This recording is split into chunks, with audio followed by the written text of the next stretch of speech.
everyone, this is Cindy with Small Space Farming. As Hattie mentioned, I'm going to talk in Season 2, Part 2 about the vertical gardens and how we let them go wild. This happens from inattention because we're working on other projects, which we'll show you on the next parts. But I want to talk what I'm going to be doing to get these back into repair and what needs to happen.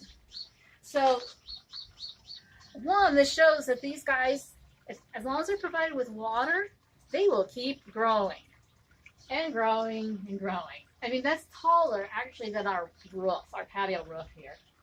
So what we've got going here is things that have gone to seed and things that have just gone wild. Like this right here, gone to seed, is part of this cabbage here. So some things you can cut off and the plant will think, oh, okay, I'm not in seed, I can produce more leaves. I don't know if the cabbage will do that, so I'm going to try that on this one. My dill, I'm just going to cut it way back because it's like crazy. And it's just taking up a whole lot of space here and keeping sun out of here from other plants. This lettuce plant down here has gotten so big, the roots is pushing up in the little cup.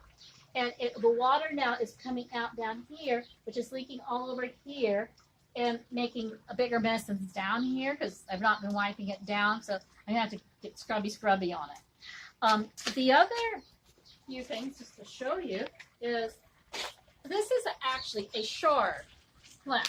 And I don't know how many people end up seeing chard this big that they're growing. And it's a whole bunch of them. So hydroponics, because it's always getting nutrition, just produce some major veggies. And we're so bad about giving the green stalk nutrients every other day like we should be doing that we didn't give it a chance to produce leaves like this. But when our next season, growth season, which is in the winter in Tucson, starts, I am going to be very diligent about doing that so we can have a fair test between dirt and water. But I'm still blown away by this. This is cilantro. It has gone to seed. And I'm going to be cutting this off where it's gone to seed at. And I think this one will still continue to produce cilantro. These are actually rainbow Swiss chard is what this is. So it's just a different kind of chard. And this is the kale. And we can look at it and think, this looks so bloody cool because it does. But when you don't keep it down, you can get tendency to get bugs a whole lot easier. And people aren't eating it.